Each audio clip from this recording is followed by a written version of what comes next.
Habari gani Mwanakeo TV, kama ni mara yako ya kwanza tafadhali subscribe na turn on notification. Karibu katika ulimwengu wa siasa. Jina langu ni Keo TV. Chama cha Demokrasia na Maendeleo Chadema kinataarifu umma kuwa kesho Jumanne Machi 24 mwaka 2026 mjini Dodoma, mahakama ya rufaa itaanza kusikiliza maombi ya chama kutaka kufanya marejeleo, yani revision ya mwendelezo wa kesi ya mgawanyo wa mali za chama ambao ulifunguliwa na Said Isa Mohamed na wenzake wawili.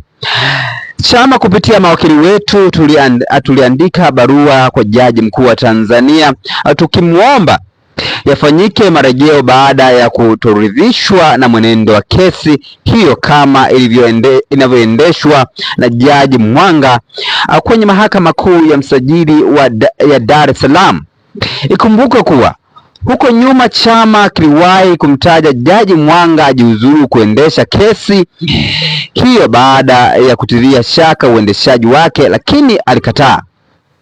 Jaji Mwanga amekuwa akitoa maamuzi mbalimbali ambayo chama tunayaona si ya haki na si yanayotokana na kesi iliyofunguliwa.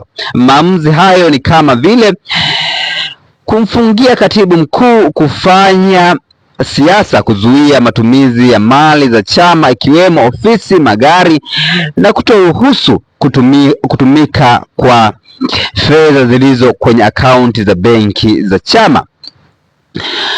Baada ya kumwandikia barua, Jaji Mkuu akaamuru kuunda jopo la majaji watatu ambao wataanza kusikiliza shauri hilo kuanzia kesho. Kwa hiyo, kwa uzito wa kesi hiyo, tunazialika taasisi za haki za binadamu, jumuiya ya kimataifa na wananchi kwa ujumla kufuatilia kwa ukaribu mwenendo wa shauri hilo.